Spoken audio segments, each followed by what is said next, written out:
الفاظ نکلتی ہے پر ان لوگوں کی زبان سے نکلتی ہے جو گمراہ ہیں، بھٹکے ہوئے ہیں، جو نماز روزے حج زکوٰۃ صدقے وغیرہ تو کرتے ہیں پر دنیا اور دنیا کی لالچ میں پوری طرح سے ڈوبے ہیں، جو حقیقت سے کوسوں دور ہیں۔ لیکن ہم لوگ سرکار گوھر شاہی کے غلام، غوث اور خواجہ کے دیوانے، ان کے نقش و قدم پر چلنے والے، ان صوفیاء اکرام ولیوں کی حالات زندگی کی حقیقی تعلیم ہم لوگوں کو ملی ہے۔ اور یہ جو اللہ والوں کی باطنی تعلیم ہے، روحانی تعلیم ہے، اس کی حقیقت جاننے کے بعد، یہ علم سمجھنے کے بعد، سیکھنے کے بعد ہمیں پتہ یہ چلا ہے کہ دنیا کی ہر شے وہ ایک جھوٹ ہے، اور یہ بات قرآن مجید سے ثابت ہوتی ہے، حدیث مبارک ہے، اس سے بھی یہ بات ثابت ہوتی ہے کہ یہ دنیا کے مال و زر، آل اولاد، یہ ایک ہمارے تمہارے لیے فتنہ ہے، ایک آزمائش ہے، یہ ایک جھوٹ ہے، ایک گمراہی ہے، اللہ رب العزت سے دور کرنے والی ہے۔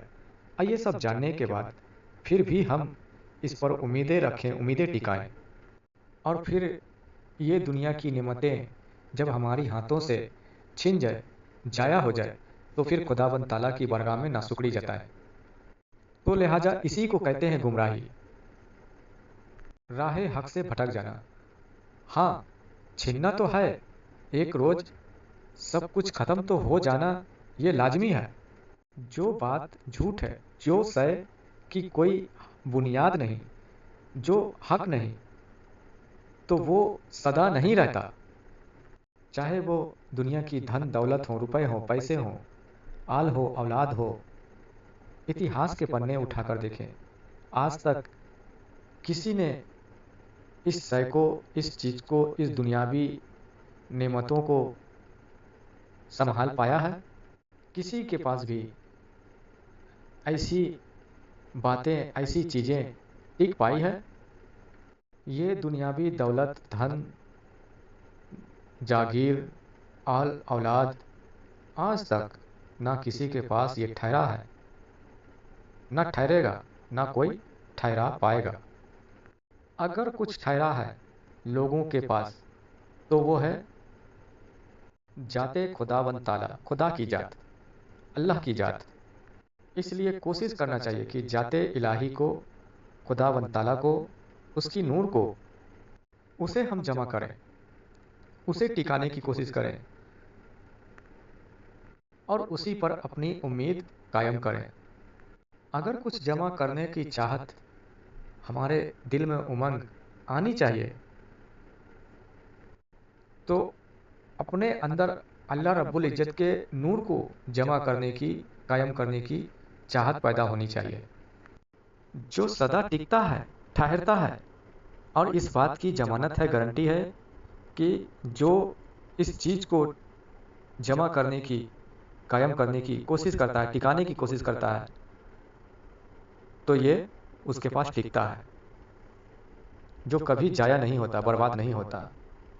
یہ دنیاوی دھن دولت، روپے پیسے، یہ آتے ہیں، چلے جاتے ہیں، اور جو آئے اور ایک ہاتھ سے چلا جائے، تو یہ اس بات کی ضمانت ہے کہ یہ جھوٹ ہے۔ جو آئے اور دوسرے ہاتھوں سے چلا جائے، ضائع ہو جائے، یہ دھن دولت، روپے پیسے، آل اولاد، جو آئے اور ہمارے ہاتھوں سے نکل جائے، یہ اس بات کی ضمانت ہے کہ یہ جھوٹ ہے، جو سدائب رہنے والی شے نہیں ہے۔ یہ آل اولاد، بیوی بچے، پریوار، یہ دنیا کے لوگ آتے ہیں، جاتے ہیں، اور جو آئے اور چلا جائے، جو ٹک نہ پائے، ٹھہر نہ پائے، یہ اس بات کی ضمانت ہے کہ یہ ایک فتنہ ہے، ایک جھوٹ ہے، ایک دھوکہ ہے۔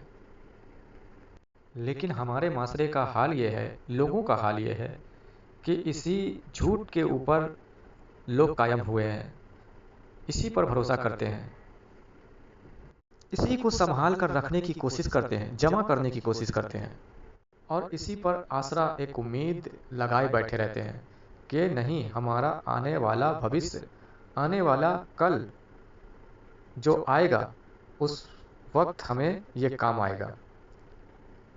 اپنے اولادوں پر بھروسہ کرتے ہیں کہ میرے آنے والے وقت میں یہ ہمارے کام آئے گا، لیکن جو جمع کرنے والی پونجی ہے، جو سے ہے، وہ ہے اللہ کی ذات، اللہ کی محبت، اللہ کی رضا، اللہ رب العزت سے حاصل کی جانے والی نور۔ ایسی نیاب تحفے کو جو اللہ نے نعمت ہمارے لیے رکھی ہے، اسے جمع کرنے کی کوشش نہیں کرتے ہیں لوگ۔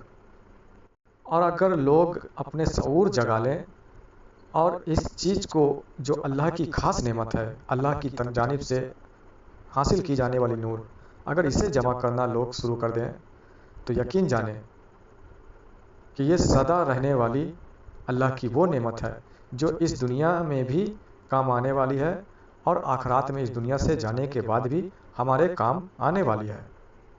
تو لہٰذا یہ دولت سدا رہنے والی ہے، جو کبھی کم نہیں ہوگی، کبھی گھٹے گی نہیں۔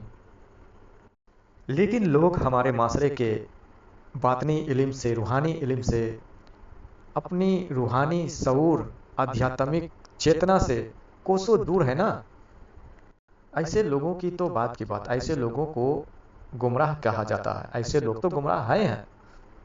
لیکن اگر ہماری تمہاری بات اگر ہو، جو علم تصوف حاصل کر رہا، راہ طریقت پہ چل رہا، روحانیت اختیار کر رہا، جس کے سر پر کسی کامل پیر اللہ والے کا ہاتھ ہو،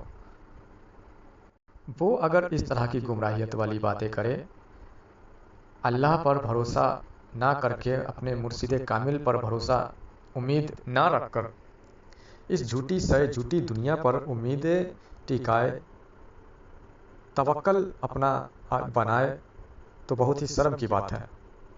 ہمارے داتا خواجہ، ہمارے صوفیاء اکرام، ہمارے ولیوں کا ہم پر کرم ہے، اور خاص اللہ رب العزت کا کرم ہے، ہمارے مرشد پاک کا ہم پر کرم ہے کہ ایسی علم باطن سے، ایسے علم سے نوازا ہے، وہ روحانیت عطا کی ہے ہمیں کہ جسے پانے کے بعد ہم نے حقیقت کو جانا ہے، حق کو جانا ہے۔ اور حق کسے کہتے ہیں؟ حق وہ ذات الہی ہے، ذات خدا بند تعالیٰ ہے۔ اس خدا بند تعالیٰ کا پتہ ہم نے پایا ہے۔ لوگ کئی برسوں سے نمازوں میں لٹکے ہیں، اللہ کی عبادت ریاضتوں میں لگے ہیں، اور اس پر صدقے زکوٰۃ وہ بھی ادا کر رہے ہیں، لیکن پھر بھی انہیں اللہ رب العزت، ان کے رب کا پتہ نہیں میسر ہو پایا ہے۔ کیونکہ بخاری شریف کی اول حدیث ہے، انما الاعمال بالنیات، عمل کا دار و مدار نیت پر ہی ہے۔ تو لہٰذا ان کے نیت جو ہے وہ کیا ہے؟ جھوٹ کی سہارے ہے۔ ان کے ارادے، ان کے نیت جو ہے وہ جھوٹ پر ٹکے ہیں۔ یہ وجہ ہے کہ نہ ہی رب کو پایا، نہ رب کا پتہ پایا، کہ وہ ملے تو کہاں ملے۔ تو لہٰذا ایسے لوگ جھوٹ کے سہارے، ایک بھرم کے سہارے جی رہے ہیں۔ حقیقت، حق کو ان لوگوں نے کبھی نہیں پایا، اور اسی میں انہوں نے اپنی جیون بتایا۔ لیکن ہم مرشد کے غلام، سرکار گوھر شاہی کے غلام پر خاص کرم ہے کہ ہم جیسے گناہ گاروں نے حق کو پایا، اور حق مانے خدا کی ذات، اللہ کو پایا، اور ساتھ میں اس ذات خدا بند تعالیٰ کا پتہ ہم نے پایا۔ ہمیں پتہ اس کا لگ پایا، اس خدا بند تعالیٰ کا پتہ ہمیں مل پایا کہ وہ ہے تو وہ کہاں ہے، وہ ملے گا تو ہمیں کہاں ملے گا۔ اور اس کا پتہ ہمیں ملنے میں، اس حق کو پانے میں،